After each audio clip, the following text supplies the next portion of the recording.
bir hədis var. Deyir, göydən bir neçə mələk, dəstə mələk gəlir və görür ki, yerdən bir dəstə mələk qalxır və bu yerdən qalxan mələklərdən çox gözəl ətir gəlir.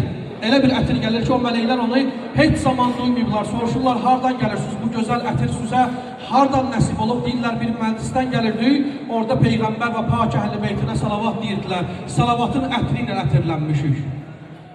Salavatın ətri ilə mələklər ətirlənir. Ona görə Allah buyurur ki, Euzubillahimineşşeytanirracim, Bismillahirrahmanirrahim.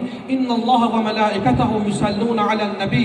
Allah və mələkləri Peyğəmbərini salamladılar. Ya eyyuhəl-ləzina amenu. Ey iman gətirənlər, demir ha? Ey insanlar, ey kafirlər, ey filan ey iman gətirənlər. Ya eyyuhəl-ləzina amenu. Ey iman gətirənlər, ey özünə müsəlman deyənlər.